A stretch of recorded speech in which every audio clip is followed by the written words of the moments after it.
오늘 말씀 제목이 죄의 빚진 자입니다. 죄의 빚진 자. 우리가 빚을 지고 살지 말아야죠. 근데 때로는 빚을 지고 살 때도 있습니다. 빚진 자의 슬픔이, 괴로움이 참 심하죠. 설교로 들어가기 전에 저의 마음에 감동이 있어서 잠깐 요즘 우리 교회가 하고 있는 사역들에 대해서 잠시 여러분들에게 알릴 겸 말씀을 전하겠습니다. 마틴 루터가 500년 전에 종교 개혁을 할 때 종교 지도자들, 또 권세자들, 또 정치인들 이런 사람들한테 저항하고자 할 때 그 벽보를 써가지고 비텐베르크 성당에 붙일 때, 홀로 가서 붙일 때 그 심정을 저는 요즘 많이 묵상하고 생각해 봅니다. 그 거대한 권력 앞에 죽으면 죽으리라 목숨을 걸고 나갔던 마틴 루터의 종교개혁 정신이 있어서 그나마 지금 우리 종교가, 우리 기독교가 여기까지 발전해 온 줄 믿습니다. 시청에 PKS를 나가고 차별금지법을 통하여 이렇게 나갈 때 거기도 하나의 거대한 권력이죠. 공고한 마음으로 나갑니다. 또 오늘 아침에는 저희가 잘 알고 있는 꿈의 교회라는 대형 교회를 다녀왔습니다. 마음이 참 참참했습니다. 교회와 교회끼리 서로 사랑하는 사람들 아닙니까? 서로 격려해주고 수고한다 위로해주고 하나님의 그 복음을 위해서 함께 동역해야 할 교회를 그런 마음으로 갔으면 참 좋겠다 이런 마음이 들었습니다. 우리 장로님 피켓을 이렇게 돌리다가 이제 발을 몇 발자국 그 교회 사회주의 안으로 드러났을 때 거기 들어가지 마세요. 거기 들어가지 마세요 하고 저항하고 이렇게 하는 그런 모습들을 볼 때 왜 우리가 이렇게 살아야 하는가? 왜 이렇게 살아야 되는가? 깊이 묵상해 보게 했습니다. 대형 교회일수록 진리의 복음을 가지고 옳게 간다면 작은 교회에서 거기 가서 수고할 일이 뭐가 있겠습니까? 서로 격려해주고 서로 위해주며 서로 사랑하며 하나님의 복음을 위해서 일해야 되지 않겠습니까? 저는 성도 여러분들이 지금 많지 않습니다. 앞으로 더 부흥을 시켜주실지 하나님의 권한입니다만은 성도들이 많든 적든 제가 어떤 도덕적으로 큰 죄를 지거나 잘못을 했을 때는 냉철하게 비판해 주시고 여러분들이 저를 살려주셔야 합니다. 교회의 지도자가 바로 서야 됩니다. 지도자가 한 분 바로 못 서기 때문에 그 몇만 교회 성도들이 그렇게 잘못된 길을 가게 되는 것이고 교회 성도가 이단이 온 것도 아니고 교회 성도가 하나님의 진리의 말씀을 전하기 위해서 전도지 비슷한 우리가 그 전달지를 잘못됐다는 것을 돌리는데 우리 교회에 발 디뎌놓지 마십시오 라고 저항하는 그들을 볼 때 참으로 너무나 안타까웠습니다. 저는 복음의 진리 앞에 부족하지만 목숨을 걸고 싸울 것입니다. 진리 하나를 위해서는 어떠한 악한 세력에도 굴하지 않을 것입니다. 하나님 앞에 약속드리고 여러분 앞에 약속을 드립니다. 비굴하지 않겠습니다. 제가 먼저 이 말을 드리는 것은 오늘 설교를 그쪽 교회에서 몇 사람이라도 우리 안산다일교회가 문제가 있나 없나 또 뚫어져라 볼 것입니다. 들으시라고 하는 소리입니다. 정말 지금이라도 차별금지법을 방해하는데 힘을 합치고 같이 동의하신다면 저는 당장 다음 주부터라도 중단할 것입니다. 꿈의 교회 관계자 여러분 들으십시오. 오늘 말씀을 선포하겠습니다. 믿음의 눈으로 보면 우리가 믿음의 눈으로 이렇게 사람을 봤을 때 두 종류의 사람으로 이렇게 분류해 볼 수 있습니다. 의인과 죄인이죠. 또 조금 다른 각도로 해서 보자면 하나는 한 부류는 의인이라고 생각하는 죄인, 자기가 스스로 의인이라고 생각한단 말입니다. 그런 죄인, 또 다른 하나는 자기 스스로 죄인이라고 생각하는 의인입니다. 자신이 의인이라고 생각하는 사람은 아직 죄인이라고 할 수 있습니다. 그 마음속에 어딘가 교만함이 있다는 것이죠. 그러나 자신이 죄인이라고 생각하는 자는 의인이 분명합니다. 하나님, 저는 죄인입니다. 이렇게 고백하는 사람은 의인임이 분명합니다. 의인은 하나님의 자녀이고 하늘의 시민권이 주어진 사람입니다. 오늘 본문에는 이같이 대조적인 두 사람이 나옵니다. 시몬과 창녀였던 여인입니다. 시몬은 바리새인으로서 명성 있는 사람이었고, 여인은 악명 높은 창기, 손가락질 당하는 죄인이었습니다. 그러나 예수님을 만난 두 사람의 자세는 판이하게 아주 달랐습니다. 시몬은 예수님을 형식적으로 만났고, 여인은 죄 용서의 은혜를 바라고 예수님 앞에 무릎을 꿇고 헌신과 회개와 열렬한 사랑을 드리면서 예수님을 만났습니다. 예수님께서는 이 여인을 만나주시고 죄 용서함의 은혜를 베풀어 주셨습니다. 우리도 이 시간 이 여인처럼 회개와 헌신과 사랑으로 예배드림으로 죄 용서함의 은혜를 받고 예수님과 인격적으로 깊은 사랑의 관계를 맺는 그런 예배의 시간이 되시기를 축복합니다. 아멘. 이제 예수님을 만난 두 사람을 통하여 우리가 어떤 모습으로 예수님을 만나야 하는지 성경의 가르침을 받도록 하겠습니다. 첫째, 시몬을 살펴보죠. 39절로 46절을 보면 예수님은 바리새인 시몬을 책망하고 계십니다. 꾸중하고 계시죠. 예수님과 여인의 극적인 그 만남의 장면을 보고 있던 시몬의 반응이 어떠했습니까? 그는 죄 많은 한 여자가 갑자기 뛰어들어왔잖아요. 죄 많은 여자가 예수님과 자신의 그 식사 분위기를 깨는 것을 보고 아마 마음속으로 심히 화가 났을 것입니다. 좋은 교제를 방해하고 있잖아요. 더욱 용납할 수 없었던 것은 예수님의 태도. 이 겉으로 표현은 안 했지만 예수님의 태도를 보고 이는 실망을 한 것이죠. 시몬은 능력이 많으신 예수님께서 분명히 죄인인 것을 안단 말입니다. 마땅히 이 죄 많은 여인을 알아보고 예수님이 그녀를 너는 죄인이야 나가라 내쫓으셔야 한다고 생각을 했습니다. 이 생각이 옳은 생각인가요? 예수님은 시몬의 생각과는 전혀 다르게 태연하게 그의 의인의 이상한 행동을 모두 다 받아주셨습니다. 시몬은 속으로 기가 막혔습니다. 아니 사람이 선지자가 돼가지고 말이야 자기를 만지는 이 여자가 어떠한 자인 줄 알 것인데 왜 저럴까? 이 39절에 표현된 말입니다. 제가 잠깐 조금만 바꿔서 이야기를 했습니다.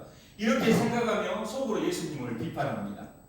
시몬은 여인을 판단하고 정죄하고 하물며 여인을 받아주시는 예수님까지 마음속으로 정죄했습니다. 이게 없던 말을 제가 붙여서 설교에 쓰는 건 아니거든요. 예수님께서는 이런 시몬의 마음을 다 아셨어요. 다 아시고 그를 깨우쳐 주시기 위해서, 고쳐 주시기 위해서 한 가지 비유를 들어서 말씀하셨습니다. 시몬아, 야야, 시몬아, 내 말 좀 들어봐라. 빚을 놓는 사람한테 어떤 빚진 자가 둘 있다. 하나는 한 사람은 500데나리온의 빚을 그에게 빌렸었고 한 사람은 50데나리온을 빌렸었다. 그런데 이들이 너무 가난해서 도저히 빚을 갚을 수 없기 때문에 그냥 빚을 준 사람이 너희들 그냥 빚 안 갚아도 된다. 탕감해 주겠다. 이렇게 말했는데 그 중에 누가 더 두 사람 중에 누가 더 빚 놓은 사람을 더 사랑하겠느냐? 40절과 42절 말씀입니다. 그렇게 물어봤습니다. 시몬이 당연하게 우리도 같은 생각을 했겠죠. 500데나리온 그러니까 많이 탕감함을 받는 자가 두 사람을 더 사랑하지 않겠습니까? 이렇게 대답을 합니다. 그러자 예수님께서는 내 판단이 옳다, 맞다 이렇게 인정하셨습니다.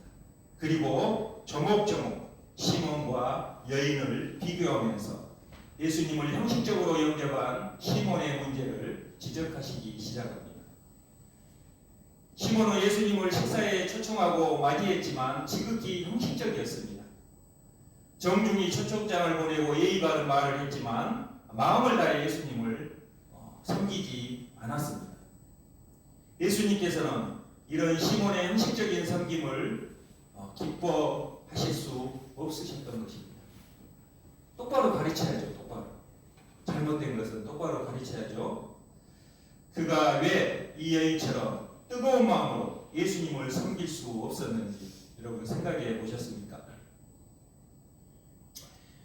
이는 그가 하나님 앞에 죄의 빚진 자, 아까 서두에 말씀드렸다시피 나는 죄인입니다. 이런 죄의 빚진 자의 그 개념이 없었던 것이죠. 시몬은 우리가 알다시피 사회적으로 이름이 알려진 유명인사였고 권위 있고 또 부자로 살았습니다. 뭐 예수님 없이도 충분히 살만한 사람이었죠. 그는 나름대로 또 유대 사회를 위해 봉사하고 권위가 있는 사람이기 때문에 봉사활동도 했겠죠.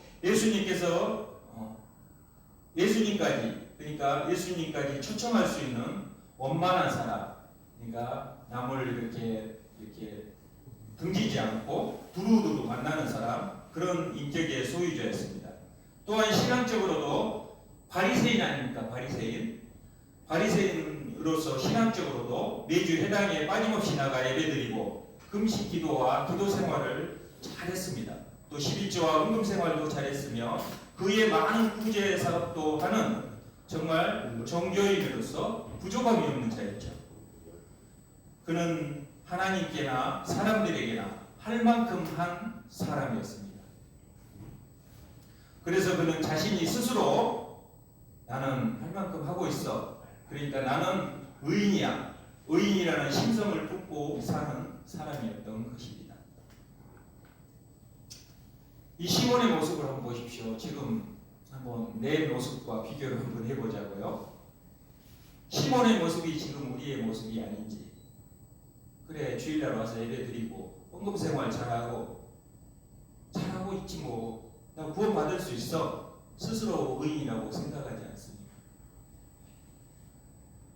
시몬의 마음이 우리 안에 있지 않습니까? 예수를 믿으니 천국은 정해진 길이라고 하는 시몬의 마음이 우리에게 있지 않는지. 저는 이 말씀을 묵상하면서 저와 현대 그리스도인들의 모습이 시몬의 모습이라고 생각되었습니다. 그래, 교회 다니니까 천국 갈 수 있어. 나 예수님 믿어.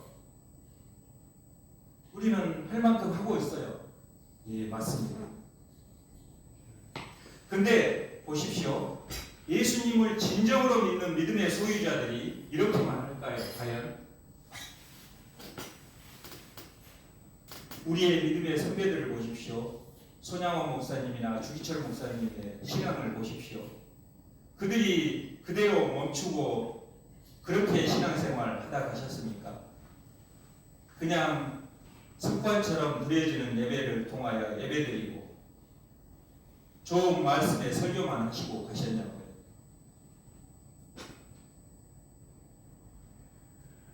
하나님께서 죄인을 구원하시고 믿음의 사람이 되기까지, 그러니까 우리가 완전한 성화를 이루고 예수님의 자녀가 완전히 될 때까지 끝까지 우리를 놓지 않으시고 은혜를 베푸신다는 사실을 시몬은 잊어버렸습니다. 저와 여러분도 이 사실을 잊고 있는 것입니다. 한마디로 구원의 은혜를 잊어버렸습니다. 인간은 누구나 하나님께 죄를 지음으로 마태복음 18장 24절 말씀처럼 1만 달란트 빚진 자와 같은 죄의 빚진 자입니다. 예수님을 믿었으니까 구원받고 천국에 갈 수 있어. 이 믿음 굉장히 중요합니다. 굉장히 중요합니다. 근데 그 명제가 우리가 어떻게 살든 끝까지 성립이 되어버리는 것은 아닙니다. 왜냐고요? 우리는 오늘도 죄를 집니다. 오늘도 눈으로 보지 않는 곳에서 하나님이 없다 생각하고 온갖 죄를 다 짓지 않습니까? 그래서 하나님께서는 계속해서 우리를 다스려가고 있는 것입니다. 그래서 우리의 행위도 한 번 행위로 끝나는 것이 아니라 날마다 통에 자복해야 하는 것입니다. 1만 달란트 같은 죄의 빚진 자, 이 빚은 너무나 크고 무거워서 우리 인간 스스로는 도저히 갚을 수 없는 빚입니다. 하나님은 죄의 빚으로 인하여 짓눌리고 고통받는 죄인들을 불쌍히 여기시고 우리 예수님을 보내주셨잖아요. 예수님의 십자가의 생으로 우리의 모든 죄의 빚을 탕감해 주셨습니다. 이제 갚지 않아도 된다. 너희는 죄의 노예가 되지 않아도 된다. 우리는 이 같은 하나님의 은혜로 구원받고 새 사람이 되었습니다. 새 사람이 된 거 맞습니다. 맞습니다. 우리는 이 은혜에 감격하고 감사하여 주님을 사랑하게 되었고 주님을 위해서라면 무엇이든지 내 생명까지도 드리고자 하는 열정을 갖게 되었습니다. 그러나 이 같은 사랑과 열정이 안타깝게도 점점 식어가는 것을 보게 됩니다. 요한계시록에 나오는 라오디게아 교회의 성도들이 그러했습니다. 주님께서는 라오디게아 교회 성도들을 보시고 견딜 수가 없으셨습니다. 그래서 계시록 3장 15, 16절 말씀을 보면 내가 내 행위를 아노니 내가 차지도 아니하고 뜨겁지도 아니하도다. 예, 말씀을 띄워드리겠습니다. 내가 차든지 뜨겁든지 하기를 원하노라. 차든지 뜨겁든지 하라는 것입니다. 내가 이같이 미지근하여 뜨겁지도 아니하고 차지도 아니하니 내 입에서 너를 토하여 버린다. 예수님께서는 형식적인 섬김을 원하지 않으십니다. 자리나 채우는 형식적인 예배나 이선에 찬 자기의가 가득한 섬김을 예수님께서는 하지 않으십니다. 목사나 성도로서 체면 치레를 위해 교회에 나가고 섬기는 형식적인 섬김을 받으실 때 예수님께서는 분토증을 느끼고 토해버리신다고까지 표현을 하십니다. 토해버리신다. 얼마나 무서운 말입니까? 예수님은 우리의 사랑이 당신을 향하여 점점 날마다 뜨거워지기를 원하십니다. 우리가 하나님 앞에 어떤 자인지 묵상해 볼 때 자신을 발견하면 할수록 중한 죄이며 죽을 수밖에 없는 죄의 빚진 자임을 알게 될 것입니다. 어제 하루 종일 설교를 준비하면서 하나님 저는 죄인입니다. 피해갈 수가 없더라고요. 피해갈 수가 없어요. 하나님 저는 죄인 용서해 주십시오. 그냥 어떻게 생각부터 비뚤어진 생각 이런 걸로 해서 죄를 생각해 보면 하루라도 죄를 안 지는 날이 없었습니다. 목사인 제가요. 죄의 빚진 자. 주님의 한량없으신 은혜가 아니라면 우리가 어떻게 하나님의 자녀가 되었으며 믿음의 길을 갈 수 있겠습니까? 주님께서는 우리를 사랑하시기 때문에 보십시오. 예배 때마다 진리의 말씀으로 우리를 가르치십니다. 진리의 말씀. 우리를 붙드시고 성령으로 이렇게 우리를 인도하고 계신다. 깨닫게 하신다. 오늘도 작은 죄든 큰 죄든 내를 깨닫게 하시고 설교의 말씀을 통하여 내 마음이 깨닫게 하고 주님 저는 죄인입니다. 잘못했습니다. 회개하는 그런 마음을 주신다는 것이죠. 이렇지 않았다면 우리는 벌써 죄악의 파도에 휩쓸려 죄가 가득한 바다에 저 심해 속으로 깊숙이 빠져버렸을 것입니다. 한 번 믿고 예수님, 나는 예수님의 자녀가 됐습니다. 룰루랄라, 이제는 이 정도 하면 살면 되겠죠. 라는 신앙은 예수님께서 기뻐하지 않으신다는 것이죠. 우리는 순간순간 보십시오. 눈으로 죄짓고 마음으로 죄짓고 생각과 행동으로 죄짓고 하나님 앞에서 윤리적으로 영적으로 날마다 죄를 범하고 있는 것 사실 아닙니까? 사실. 여러분은 저보다 더 깨끗하실 것입니다. 근데 사실 죄를 짓고 있습니다. 우리는 우리의 자비하심과 긍휼함이 아니면 하나님 앞에 감히 나갈 수도 섬길 수도 없는 죄인이며 어느 거로나 우리 힘으로는 도저히 갚을 수 없는 죄의 빚진 자가 사실이더라고요. 사실이에요. 이게 저를 묵상해 볼 때 죄의 빚진 자가 분명한 사실이었습니다. 자신이 죄의 빚진 자임을 고백한 사람이 진정 의인이라는 것입니다. 두 번째, 여인을 보겠습니다. 여인. 지난주에도 이 여인에 대해서 우리가 설교를 통해서 알고 있죠. 예수님은 시몬을 책망하시면서 여인을 반대로 크게 칭찬을 하셨습니다. 여인은 하나님 앞에서 얼마나 비참한 죄인인가를 잘 알았습니다. 그녀는 죄로 인해 상하고 애통하는 마음으로 충만해 있었습니다. 그녀는 예수님을 만났을 때 끓어오르는 감격으로 인하여 견딜 수가 없었습니다. 여인은 비참한 죄인 자신을 구원해 주신 구원의 은혜에 대한 감사로 그냥 눈물만 흘릴 뿐이었잖아요. 그녀는 예수님께 뜨거운 애정과 감사를 드렸습니다. 자신의 미래가 담긴 고귀한 향유를 아낌없이 드렸습니다. 이 물질을 많이 드렸다고 그걸 미화시키는 게 아니고요. 예수님 앞에 아까운 것이 없었던 것이죠. 여인은 예수님께 자신의 모든 것을 몸과 마음, 재물까지 모두 다 드린 것이죠. 헌신적으로, 희생적으로 예수님을 사랑했습니다. 그래서 예수님께서는 그녀의 사랑을 기쁘게 받으셨습니다. 47절 말씀을 볼까요? 그러므로 이러므로 내가 내게 말하노니 그의 많은 죄가 사하여졌도다. 이는 그의 사랑함이 많으니라. 사함을 받은 일이 적은 자는 적게 사랑하느니라. 이 무슨 말씀입니까? 예수님께서는 여인이 예수님을 뜻깊게 사랑하는 것은 죄 사함의 은혜가 그녀에게 크기 때문에 나를 더 많이 사랑한 것이다. 그러나 시몬 너는 죄 사함의 은혜가 적기 때문에 사랑이 적다. 이걸 지적해 주신 것입니다. 이는 여인이 시몬보다 죄가 더 크기 때문이 아니라 죄인으로서 자아를 깊이 발견했기 때문이라는 말씀입니다. 죄 사함의 은혜가 넘치면 더욱더 주님을 뜨겁게 사랑하게 되고 예수님을 뜨겁게 사랑하면 자신이 얼마나 비참한 죄인인가를 깨닫게 해주십니다. 우리 성령께서 그렇게 해주시죠. 그럴 때 죄사함의 은혜가 더욱 넘쳐나게 되는 것입니다. 우리는 여기서 예수님께서 원하시는 사랑이 무엇인지 배울 수 있습니다. 예수님은 우리가 온 마음을 다해 당신을 사랑하기를 원하십니다.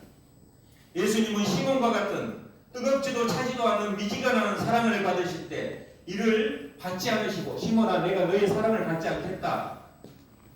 받지 않으실 분들은 토하여 버리신다고까지 하셨습니다. 뱉어버리겠다. 받지 않겠다. 우리의 사랑을, 우리의 이 적은 사랑을, 권영택 목사의 사랑을 예수님께서 받지 않으시고 토하여 버린다면 저는 인생을 헛것한 것이죠. 이보다 더 불안한 일이 있겠습니까? 예수님은 여인의 뜨거운 사랑을 받으실 때 그를 더욱 축복해 주셨습니다.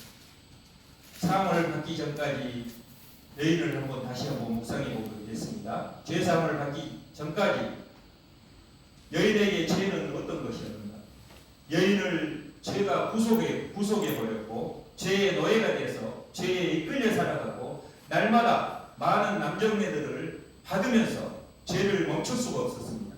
내면의 기쁨과 마음의 평화와 행복을 모두 앗아가 버렸습니다. 죄는 여인의 순결과 아름다움을 짓밟아 버렸고 추하고 더러운 인간이 되게 하였습니다. 여인은 과거에 지은 죄로 인해 저주스러운 비참한 인생을 그렇게 살아가야 했습니다. 아무도 이 여인을 도와줄 수 없었고 지난주에 말씀드렸잖아요. 남자들이 밤이면 그 여인을 품었지만 밖에서 훤히 만났을 때는 죄인이라고 손가락질하며 더러운 여자라고 멀리했던 것이죠. 누구도 죄 문제를 해결해 줄 수도 없었습니다. 그러나 우리 주님 예수님께서 이 여인의 죄의 깨달음을 보시고 나는 죄인입니다 라고 고백하는 이 여인의 죄를 깨달음을 보시고 여인의 모든 죄를 사하여 주셨습니다. 아멘. 주홍같이 붉은 죄를 흰금같이 희게 눈같이 희게 씻어 주셨습니다. 여인의 눈에서 흐르는 눈물을 닦아주시고 내면의 상처를 깨끗이 치료해 주셨습니다. 예수님의 용서하시는 사랑은 창녀를 거룩한 하나님의 자녀로 변화시키시고, 그러니까 죄인을 의인으로 변화시켜 주셨습니다. 이처럼 예수님은 빛을 탕감해 주시는 은혜로운 분이며 죄 문제를 근본적으로 해결해 주시는 우리의 구주이십니다. 이런 주님을 어떻게 대충 믿으면 안 되잖아요. 대충 날마다 순간마다 한번 생각을 해 보십시오. 여러분들 식사할 때나 일을 할 때나 길을 갈 때나 뭘 할 때나 한번 생각해 보십시오. 예수님의 은혜를 생각하면 가슴이 막 뜨겁지 않습니까? 두근두근 하지 않습니까? 뭔가 예수님께 하나라도 더 해드리고 싶어서 찬양을 드리고 이렇게 이래야 된다는 것이죠. 우리의 신앙이 너무 무디어 있습니다. 특별히 차별금지법 가지고 자꾸 이야기하려고 하는 것이 아니라 하나님의 성호를 그렇게 많이 세상 사람들이 내 아버지를 욕하면 가만히 안 있는다고 했잖아요. 나가서 싸워야죠. 어떻게 감히 내 아버지 욕을 해. 육신의 아버지도 그러는데 전능하신 우리의 영적인 아버지의 욕을 하고 아버지의 창조 질서가 파괴되고 이러는데 어떻게 가만히 있을 수 있냐고요. 죄의 빚진 자, 죄의 빚진 자. 우리는 주 앞에서 죄인으로서의 진정한 자아를 발견하고 죄의 빚진 자임을 고백하여 죄 용서의 은혜를 날마다 덧입혀야 하겠습니다. 날마다 덧입혀야 된다는 것이죠. 한 번 용서가 영원한 용서가 아니라는 것이죠. 우리가 죄를 계속 짓고 있잖아요. 죄를. 말씀을 정리하겠습니다. 사랑하는 성도 여러분, 좀 무거운 설교 같은데요. 저는 강단에서 이런 죄에 대한 설교들이 날마다 선포되어야 된다고 생각을 합니다. 그냥 도덕적인 설교, 뭐 좋은 설교, 기복 설교 이런 것보다는 물론 하나님의 복이니까 받고 누리며 살아야 하는 건 맞습니다. 근데 죄에 대한 설교, 지옥에 대한 설교가 늘상 선포되어야 한다는 것이죠. 깨우치게 만들어야지 그냥 가만히 두고 있으면 저 모양 저 꼴이 된다는 것이죠.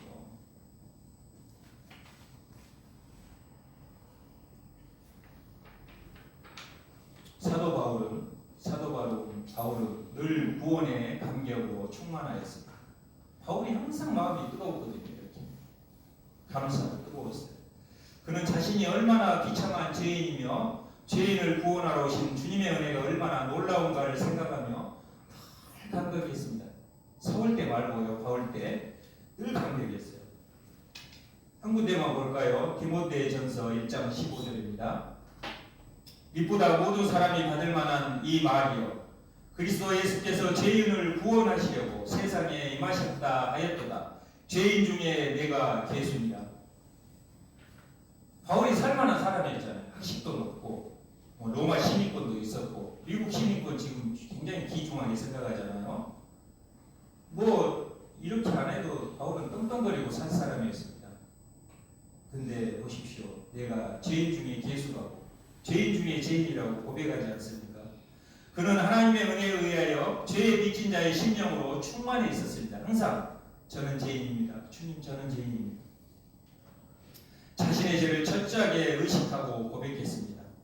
사도 바울은 주님의 구원 은혜에 매인 바 되었고, 그러니까 묶였죠. 구원에 묶인 바 되었고, 은혜의 빚을 갚고자 했기 때문에 그 많은 주님의 일, 감옥에 가고 매를 맞고 이렇게 핍박당하고 정말 먹을 거 입을 거 제대로 누리지 못하면서 그 고생했던 그 많은 주님의 일을 하고도 조금도 자랑하거나 교만하지 않았습니다. 그의 마음은 언제나 은혜에 대한 감사로 충만했고 그의 영혼은 빛이 났습니다. 빛이. 육체적으로는 힘들고 고달프고 한달지나도 그의 영적인 빛이 났다는 것이죠. 영적으로. 사랑하는 성도 여러분, 우리도 사도 바울과 같이 하나님께 갚을 수 없는 죄의 빚진 자라는 의식을 갖고 늘 구원의 기쁨과 감격 속에 살아야 하겠습니다. 이 정도면 되겠지. 이 정도면 내가 주일 성수도 잘하는데 이 정도면 되겠지 하는 시몬의 신앙으로 살지 말고 죄의 빚진 자의 심령으로 산 창녀 여인처럼 죄를 고백하고 죄를 용서받고 용서하신 은혜에 감사하며 열정적인 우리 마음속에 뜨거운 이 열정적인 사랑으로 주님을 위해 살아가는 저와 여러분이 다 되시기를 예수님의 이름으로 간절히 축복합니다. 아멘. 기도하겠습니다. 하나님 아버지 감사합니다. 우리가 죄의 빚진 자의 심령으로 우리의 심령이 충만하기를 원합니다. 아멘. 사도 바울과 같이 하나님께 갚을 수 없는 죄의 빚진 자라는 의식을 갖고 늘 우리를 구원해 주신 구원의 기쁨에 구원의 감격 속에 살아가기를 원합니다. 아멘. 주님, 생각해 볼 때 아버지의 부족한 저를 비롯하여 우리 성도들이 느낍니다. 이 정도면 되겠지 하는 시몬과 같은 신앙으로 살지 않게 해 주시옵소서. 죄의 빚진 자의 심령으로 산 장기 여인처럼 죄를 고백하고 죄 용서함을 받고 용서하신 은혜에 날마다 감사하며 우리의 심령이 뜨거운 열정으로 주님을 사랑하며 살기를 원하오니 주여 우리의 삶을 주관하여 주시고 인도하여 주시옵소서. 예수님의 존귀하신 이름으로 기도하옵나이다. 아멘. 아멘.